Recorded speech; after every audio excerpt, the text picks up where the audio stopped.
Well, ladies and gents, I wonder if I can invite you back together. So, ladies and gents, let me just do some introductions.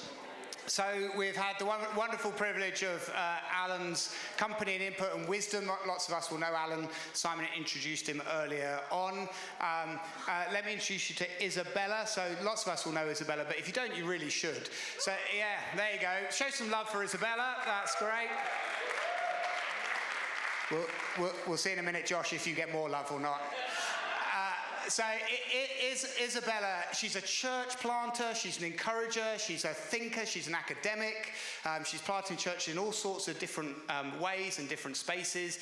She's done a phenomenal job. She is so highly appreciated in our Baptist family around engaging the generation that kind of 18 to 13, 18 to 35, really pushing forward internship schemes, discipleship schemes, doing that nationally, holding a national posture as she's done that, I know all of us across our union are thrilled to know that she's going to be carrying on pushing that forward. So Isabella brings a ton into this conversation. So I do want us to appreciate Isabella for all she does for our union.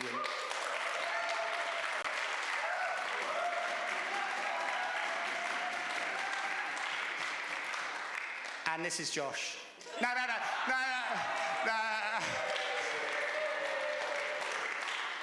No, Josh is equally, I have chosen very carefully, very deliberately. Like Josh brings an equally impressive CV from a practitioner. I'll come on in a minute to his academic achievements, but one of the things I absolutely love about Josh is he speaks from experience and lived experience of actually having done it on the ground in a really nitty-gritty kind of place and done it consistently in a sustained manner. So under God, Josh has seen, and his wife now who co-leads alongside you, and they've actually only had a baby about 4 or 5 months ago, something like that, yeah?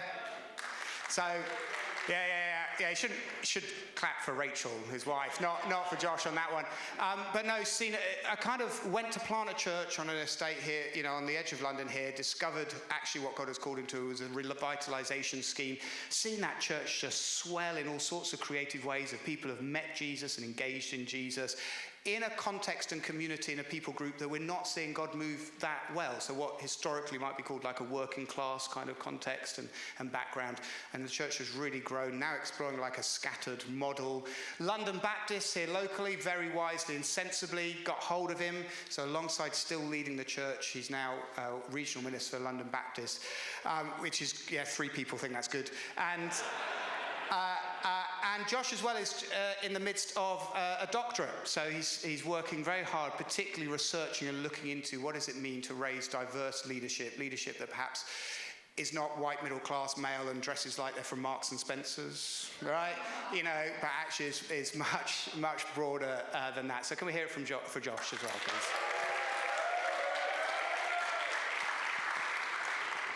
please? You can both pay me later. Just quickly, I'm going to deliberately police this. I'm going to keep your questions short, and I'm going to keep their answers quite short, and we're going to kind of move quite fast. Let's first start with just 2 or 3 questions to Alan. As you listen to him, what do you want to ask him? What do you want to reflect on? What you'd like to hear more from him? So someone just kick us off. I think we've got a roving mic somewhere. Yeah, Alan to Alan, please. Celebration of Alan's. Fantastic. You talked about paradigms and a paradigm shift. How do you smash paradigms in an institutional church model? And that's not just me pointing the finger at them, it's pointing the finger back at me as well. How do we smash the paradigms? That has been, honestly, the last few years of my own journey. Again, 65 years old, been working a lot with established churches, trying to get them into movement thinking.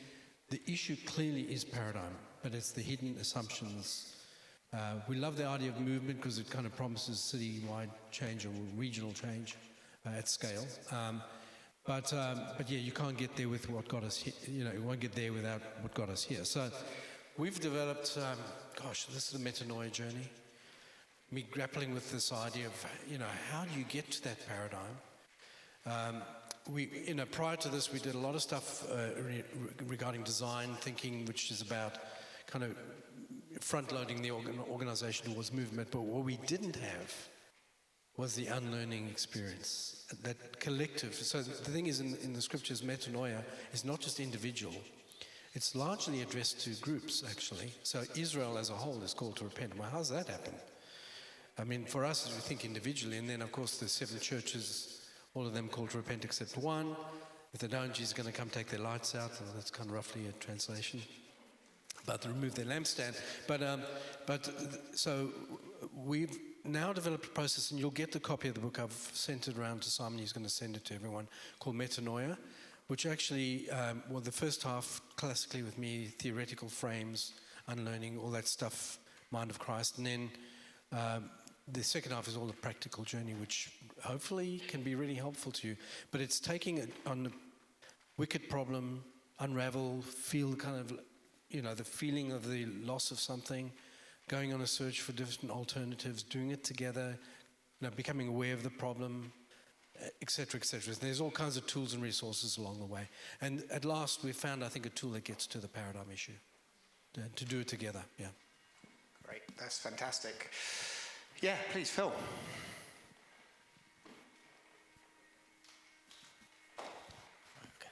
Hi, Alan. I guess I have 2 related concerns that I'd be interested to hear you respond to. One is that the old model of doing church has been spectacularly successful, objectively. I mean, there are 2 billion Christians in the world, most of whom were converted after 300, most of whom worship in a hierarchical church with its episcopacy centered on Rome. So I wonder if I could encourage you to reflect for us on why, given your excellent presentation and the principles you outlined, that might be the case, that there's been so much spectacular missional success in the inherited church model, if it's such a problem. And secondly, I wonder if you could help us to reflect on the role of pastor teachers in making sure that the church doesn't fracture because we feel they need to be smashed or rejected. The thing that these faithful people have loved needs to be rejected and replaced with something new that we're conceiving of. How do we prevent that from becoming a deeply traumatizing experience and actually doing more damage than we prevent? Well, I mean, so the first one, I guess, I'll speak from my own heritage as a European Jew. I have to say that, 2 billion, is it 2 billion, whatever, I assume that's correct. I think a lot to do with that, come from apartheid South Africa. That was a Christian heritage. In fact, apartheid was a Christian heresy before it was a political theory. Do I count that as legitimate? No. I think it's cultural Christianity. And I don't think it's what Jesus intended. Now, that sounds terribly judgmental, but I just have to stand there. Otherwise, I don't even know what the Reformation was for in that regard, if it was all correct.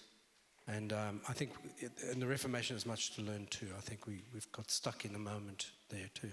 So I think I'd like to think of a much more primitive, primal maybe is a better word, understanding of the church. If what we got is currently what Christianity is meant to do, I think it would have changed the world by now. We've got as much problems as we've had than ever before.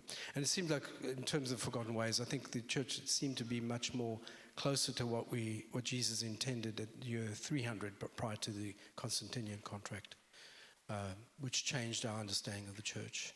Yes, everyone became Christian, but because they were, just automatically baptized into the faith. I don't know if I'm willing to maybe count that. I don't know. And I don't know how else to say I apologize for that if it's kind of offensive.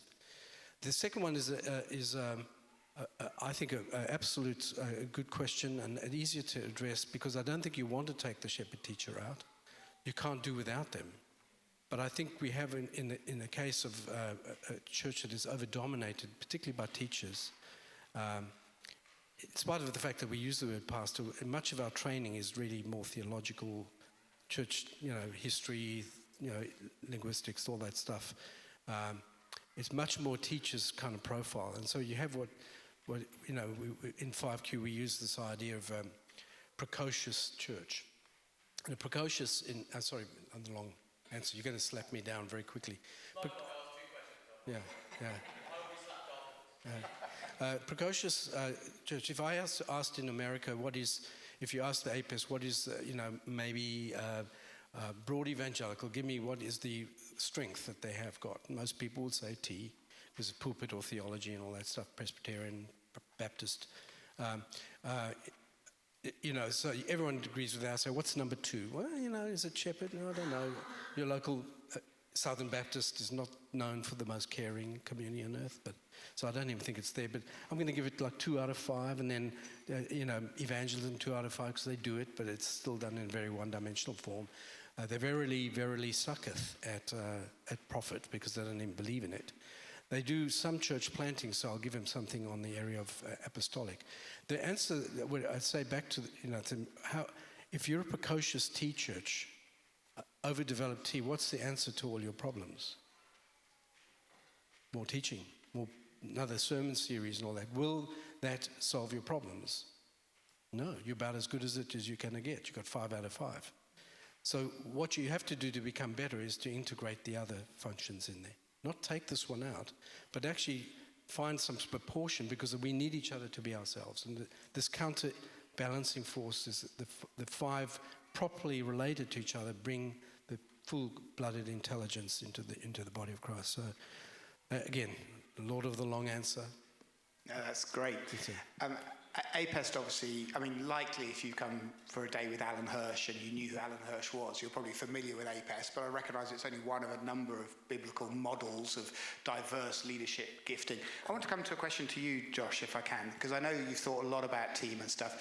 Hit us more practically with how have you developed these diverse teams? So what have you done to try and make sure you don't mute the pastor teacher, but you do amplify perhaps some of the missing gifts? So there's some practical hints you could give us.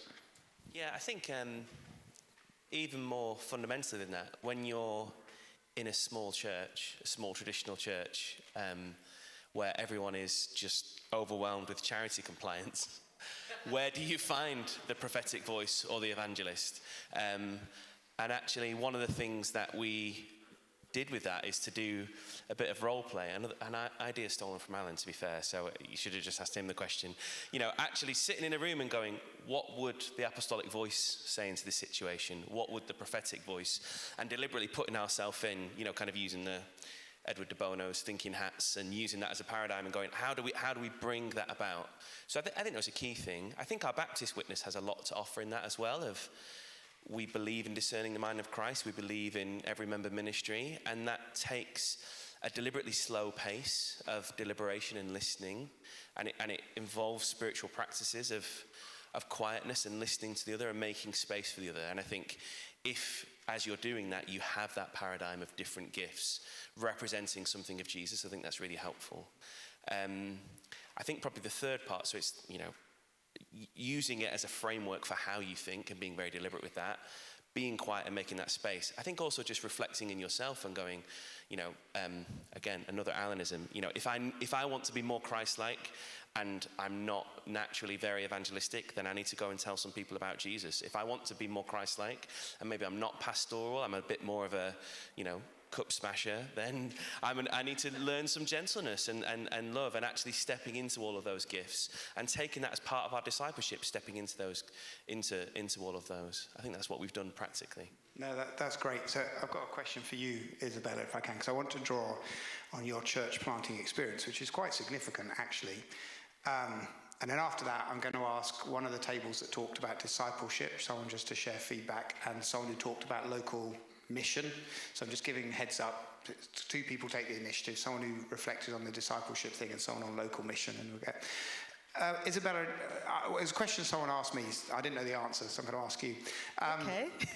Do we intentionally distort the APEST makeup when we're in the planting phase and then readjust it once we're into the established stage? I.e., do we deliberately top-heavy our teams with apostles and evangelists to initiate, and then deliberately counterbalance that with pastor teachers once we're established? Or what is healthy in terms of that church planting and the journey of a church? Yeah, so just a bit of context. I grew up church planting with my family in Brazil and then came to the UK and was part of a church revitalization just 20 minutes down the road, which has been great. And I've been there since I was, 15, which is great. And I think you gather the people that are ready to go. I'm not sure I would say which of the gifts are you in, this is the team that we need. You get the people that you have, and you train them to operate in the gifts that they are naturally gifted at, but also the stuff that just needs to be done. And then you pray that God will send the people that you need, because I think we have the resource there of the people, and rather than thinking, I need this and this person to be part of the team. I mean, there is value in that. We can pray about that. But what about the people right in front of you? And just journey with them, walk alongside them. Because if you're waiting until you have the A-pass to the church planting, you might be waiting for a while because people might not be aware what their gifts are, and you can go on that journey with them. And actually, for the people that are joining in, they're seeing it modeled to them, what it looks like to encourage each other, to nurture faith in each other, and to spot the gifts that each one has. So that's what I would say. Not that A-pass is not helpful, it's very helpful, but I think it shouldn't be our starting point. It should be the people right in front of us. That's excellent. That is great advice. That is a good answer. Yeah, just quickly, where are you on APEST? What would you identify? Yeah, mine is interesting. So I'm a prophet teacher. Prophet teacher. Josh? Figures, right, that works out well. Yeah. Can I just make just a quick... Yeah, of course. Just for another, because I think one of the things that I had to learn, often when we think of APEST, we think immediately of leadership. And I actually think that's a mistake, because I think leadership is implied in ministry. We're ministers of the gospel, we're ministers of Jesus before we are leaders. And when it says in Ephesians 4:7, to each one of us grace has been given as Christ has apportioned it, who was in the room, it's the ordinary people of God, actually. They were 3 years old as a church. Paul had planted them, so they weren't even, it wasn't a group of leaders, in other words. It wasn't a seminary. It was ordinary people. And they were to discern what they were. It's given. I guarantee you, if we did it in a group of people like this, and I asked who here is more like apostle, but you put the cookies on the lower shelf, the Americans say, where the kids can get them. Don't make it so highfalutin. Just say, but if you're able to kind of recognize the gifting, I guarantee I've done this in groups of 5,000 people. But who's the more pioneering? Who likes to innovate? You might not have been great at it, but you have an instinct for it. People go like this. Who's prophetic, who feels something of the spiritual, feels the heart of God. People's hands go up. So in latent form, it's already there. Now remember the idea of latent potentials. God has given us everything we need to get the job done.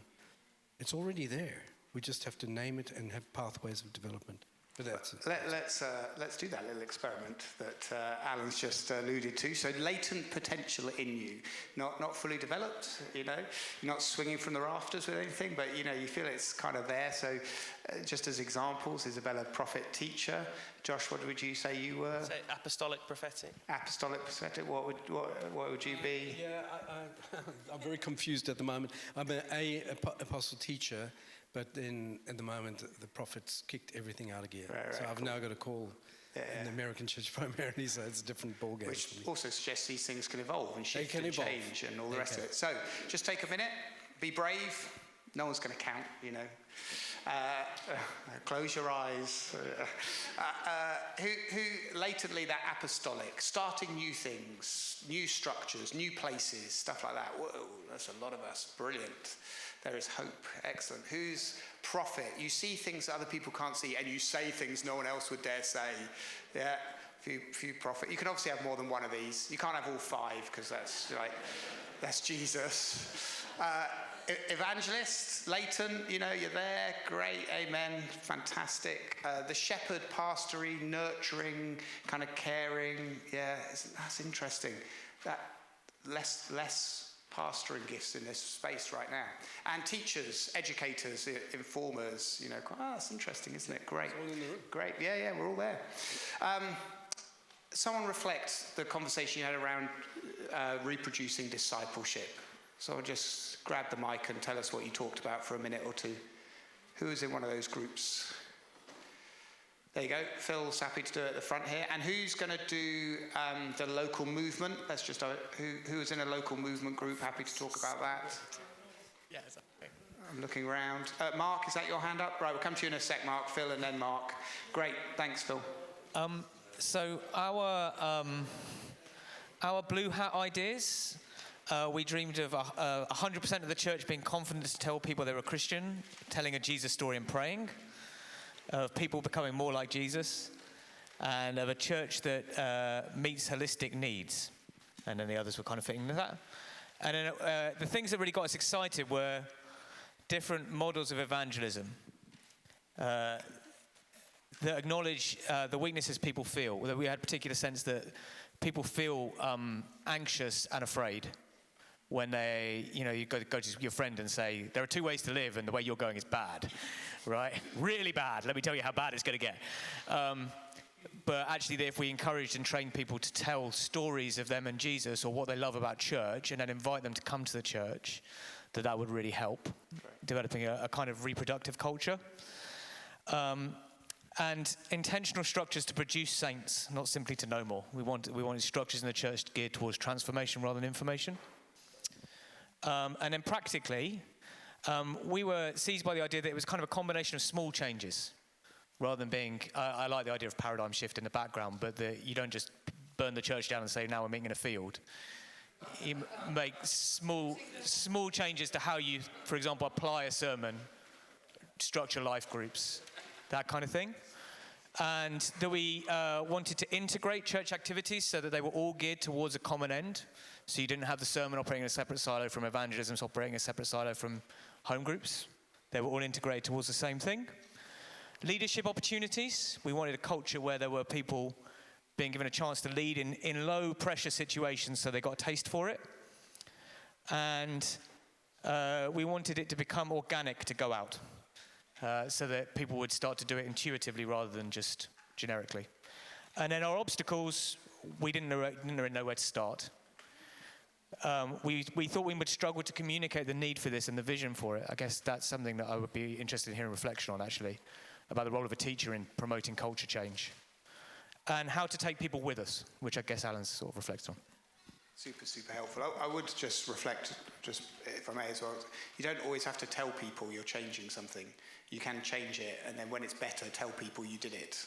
That's okay, especially with the incremental stuff. Yeah. Mark, reflections from one of the groups that talked about local movement. Yeah, so we started with sort of more bigger thinking and then got down to practical. So I think our starting point was saying, you need that movement DNA to be carried by every disciple. It's kind of coming off what Alan was thinking. That was our starting seed thought, and saying, how do we get from pastor-centric models to participation, whole body mission and ministry, and also away from Sunday-centric to more distributed models, whether that's sort of reproducing cells and more organic things, and saying, how do we make sure everything is replicable? So, we said sometimes the biggest bottleneck is like the pastors with the 6 years training this. So how does every part of our systems, are they able to be replicated to enable movement? And then spoke about the need for different types of leaders. How can we kind of almost lower the profile of like the pastors in our churches? How can we raise the profile of other leaders, and obviously having a diversity of leadership like APEST, and leaders that are willing to kind of do themselves out of a job to a certain extent, recognizing there's always, God makes other spaces for those kind of leaders. We then kind of shifted on to some sort of more yellow thinking, going a bit deeper. We're talking about what does organic mean, and how are we using what is there and digging and cultivating, not imposing outside agents on things, but actually finding things from within. How are we having that real Jesus-centered intimacy that leads to fruitfulness, and recognizing sometimes you go slower and deeper in order to go faster. You can't just go bang straight out the block straight away necessarily. And then start to think about some of the green stuff around, okay, how can we obviously change the understandings of church and who we are as disciples? And then we started thinking about, then on the red side, the unwillingness sometimes to shift paradigms. And we started talking about how do we release authority and ownership of things and go for more low control, high trust and releasing, but still got the accountability there. We spoke a bit more about simplifying to multiply inductive processes, decentralizing. And we finished really on some red stuff. We said like there's a challenge of re-envisioning the church meeting for us as Baptists sometimes. There's some real strengths actually latent if you're talking about whole body ministry there, but sometimes we end up with the disadvantages rather than the advantages of it. And recognizing how strongly we're conformed to some of the old patterns, even ourselves as leaders. And that Alan came and helped us to speak about some, how do we have organizational self-awareness and how can we do some unlearning journeys, and being able to say no to what God's not calling us to do, having, thinking about what needs to die, etc. I'll stop there because there won't be time. No, that's great. Just if you were in the group that Mark is reflecting on there, would you just put your hand up if you were in that group that Mark is just reflecting on? Alan just leaned over to me and just went, they were outstanding. They were. Yeah. So,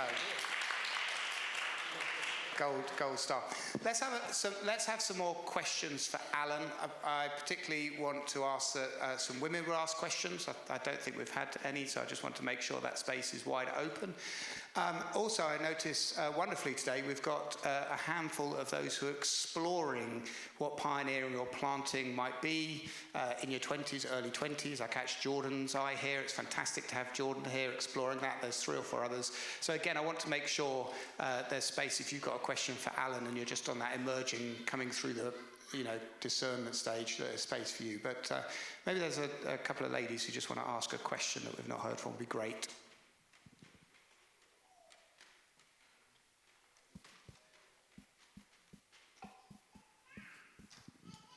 Here we can go to Jordan. Jordan's got one, so please.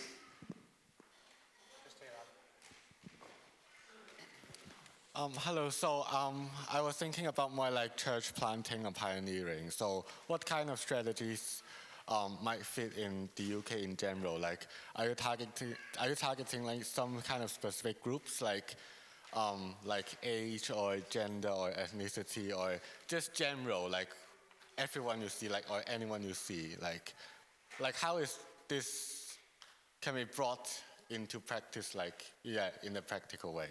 Thank you. That's a great question. Strategies for church planting, super practical. Maybe we'll start with you, Alan, and then come to you, Isabella, on that one, please. I think she might have the view on this. This is complicated because, in a sense, a lot of the church growth theory is built on the idea of the homogeneous unit principle. But the net result of that in the long run is that it fragmented the church into different generational strands, and often, it was effective in some way in reaching that group, but then, of course, there was no generational handovers, and the family structure of the church, I think, was somewhat damaged by it. Often we start something without thinking about the long-term results of it. It seems right. But I definitely feel that generations and certain groups have different issues, and I would say I think you've got to start with what is around. So if you're in a city like London, a mass hit approach is probably, if you're young and a certain group, there are probably common issues that the youth are dealing with that you have to pay attention to, similar to aged. And I think that's just taking a missionary approach. If you were in Papua New Guinea with 700 plus different people groups, that is something that a missionary needs to take into account. You can't just reach the one with the same thing as the other. So I would always say that to be missional, you've got to start as if you were a missionary to your own context, as if you were in Papua New Guinea. So there's much to be learned from, and how we might develop it from there, yeah. But I'd be interested, because you're doing a whole lot of stuff with young people. Yeah, I think what I would say, Jordan, is what breaks your heart when you walk around where you live? Where are you thinking, I just wonder what this place would look like if they knew about Jesus? And what breaks your heart, it might be what breaks God's heart too. And then investing that, and then the other, so that's one thing, what breaks your heart might be what breaks God's heart too, and maybe that's where he's inviting you to join in his mission. The other thing is think, what do you have in your hands? What are some of the ways that you have in with people? So I know as someone who has English as a second language, I connect really well with international students here because I know what it's like. This is what I have in my hands. Fluent English, native English is not what I have in my hands. So I'm not going to think about that. I'm going to think about what I have in my hands. And this is what I have. So I say, God, this breaks my heart that these students are feeling lonely. And I can see the potential that if they meet Jesus here, they would take these good news everywhere they go. And I can relate to the experience of having English as a second language. So I think I'm in a good place perhaps to give it a go, to try that. Now, this is only one example. I'm sure for all of us across the room, there are things where you are that you think, this in the society, this is where I'm living, really breaks my heart. Here's how I can contribute to what God is doing in the world, and just giving it a go. And get good people around you, because you're likely to fail, and that's fine. That's part of growing. And then you go back and you try different things, because sometimes I think as 18 to 30s, we think everyone is doing a lot better than we are. But the reality is they're just faking it better. Everyone is struggling. Everyone's struggling. But perhaps we have the courage to say, I'm struggling. How do I do this well?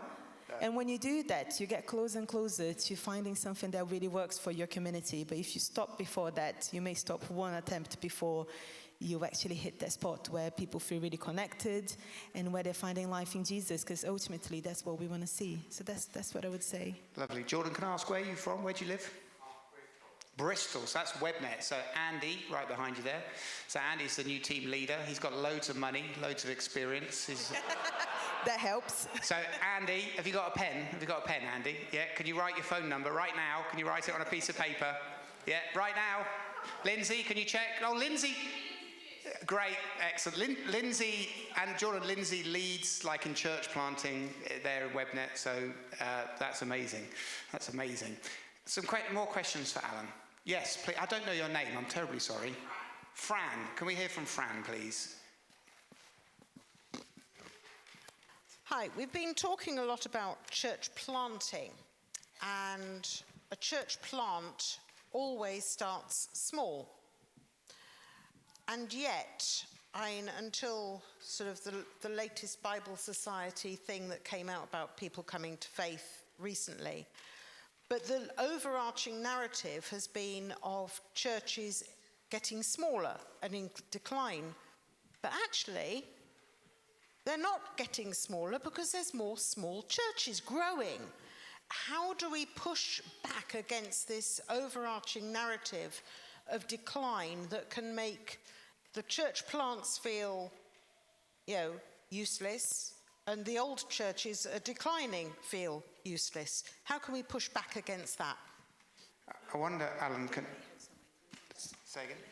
Okay, yeah. I wonder if we can go to Josh on that one, because it's obviously we're talking about UK context and Baptist, which might be slightly out of your wheelhouse. Your thoughts on that? Yeah. Yeah, so I've been a regional minister for 2 years in London, and there's a couple of things that I've observed. The first is there is just so much life and joy all over the place, and I just go to churches that are just so rich in God's love, and churches of every size that I go to at the moment are having people just turn up going, I just started reading the Bible, I was interested in faith. I think we're really out of touch with where society is. Society is incredibly open to Jesus, incredibly open to spirituality. People love to talk about these things. People maybe have a kind of reaction against institution, but they love spirituality. They want us to pray. They want us to be spiritual.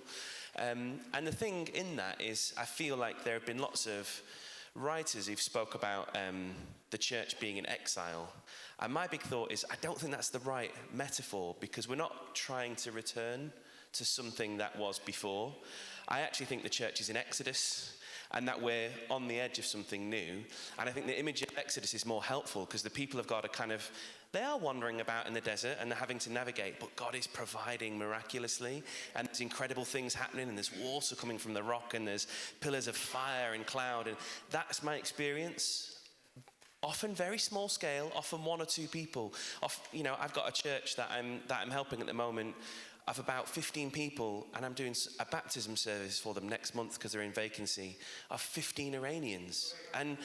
And these are people who they've been really slow to disciple and walk with, and they're giving their life to Jesus in a really beautiful way. And I'm just seeing that again and again all over the place. So I think there is a story to tell there, and I think part of that story is to stop talking about ourselves as exile, to stop talking about the past, to look forward, to say, look at what God is doing and celebrate that. I think the second thing, though, that I see is that most Baptist churches seem to think they're the exception, that they're seeing growth that no one else is, and we just need to grow up a bit. And often we're in our own church, we're in our own circles, and we see growth in our one place, and we go, oh, well, we're the ones who are seeing growth because we're doing it this way. We're the ones seeing growth because we're doing it this way. And actually, it's just universally across the piece. And I think if we could use some of our shared spaces to share those stories and to encourage one another a little bit more, I think we could maybe pour some oil onto those flames. That's what I really want us to do, kind of institutionally together, is how can we fan into the flame the beautiful things that God's doing. No, absolutely fantastic. Yeah, you can, but just 1 second. If you haven't caught up with Lynn's excellent address, kind of her State of the Union at the weekend, yeah, absolutely. Lynn talks about gracious growth in that. She talks about how we're seeing growth in all sorts of different churches. It's not just in one type or one place, just seeing, God at work there. And yes, there is a story of struggle and all the rest of it, but there is also the story of God at work in quite a fresh and a new, embryonic, but fresh and new way. So absolutely, the more we can appreciate and value each other, the more we can celebrate what we see God doing in spaces different to our space, the more we can find spaces to collaborate and stand shoulder to shoulder, the more that will just increase and increase and increase. And just like Josh, I could not more strongly and assertively put my weight behind what God is doing and what Lynn is leading us in that direction as well. So if you haven't heard Lynn speak from last weekend, then it's online, it's on social media and that kind of stuff. It's well worth 40 minutes or 23 minutes if you do it on 1.5 speed, which I didn't do.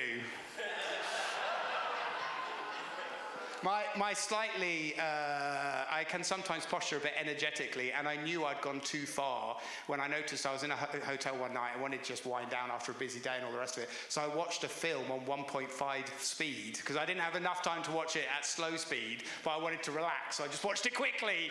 I'm like, something's not quite right there, is it?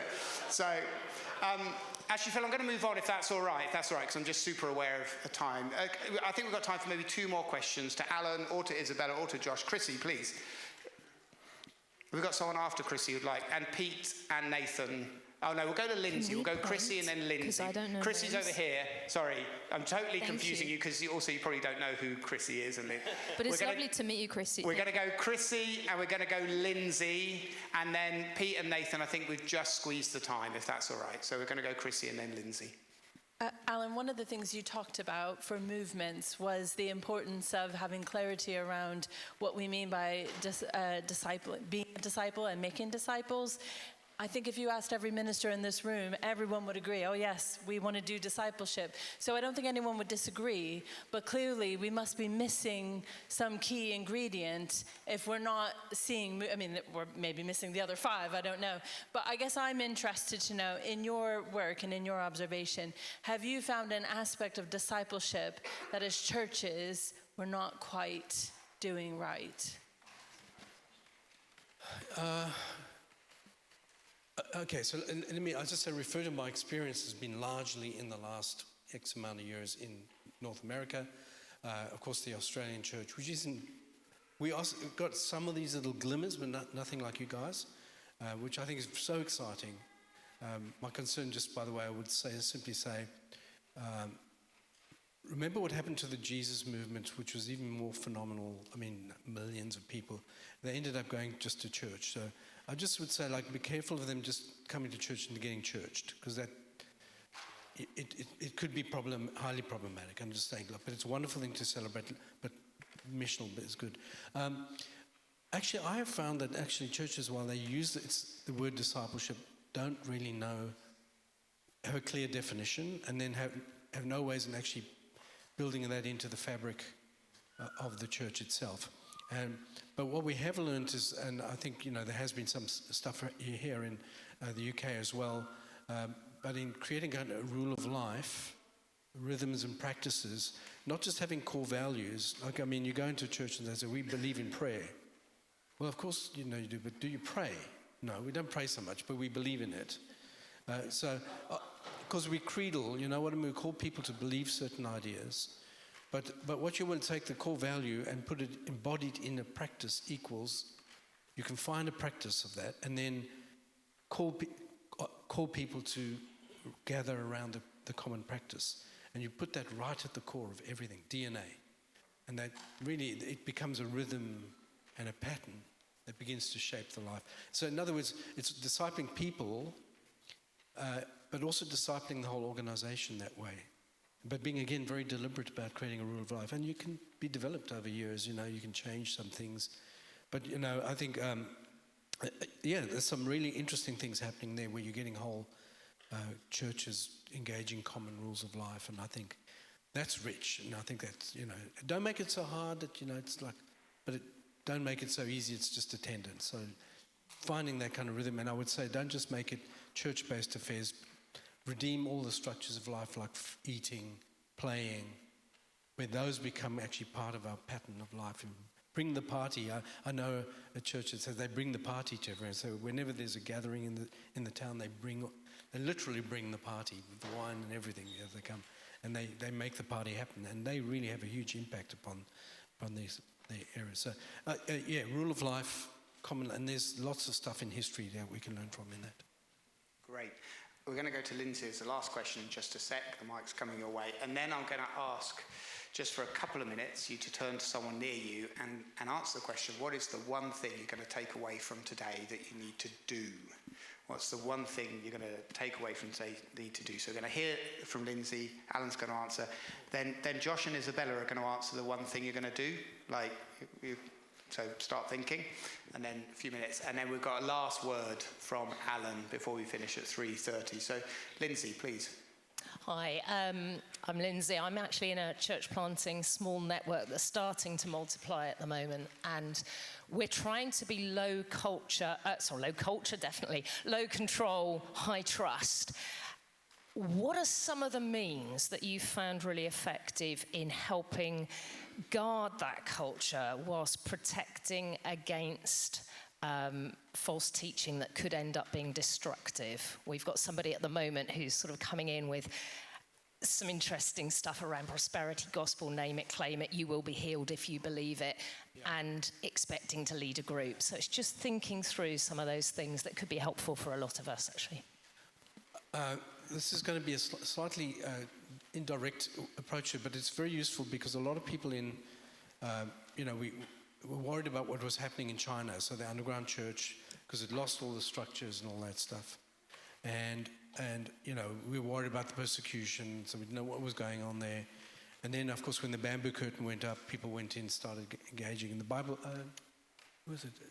One of the major missionary societies, I think was a British one too, went in and did metrics. And they asked the question, this was a few years ago, but it asked the question, the degree, how much of the churches went heretical?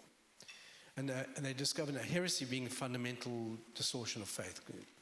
And they discovered about 5% of them went that direction. The error, how many churches went into error? About 15%, leaving largely Orthodox.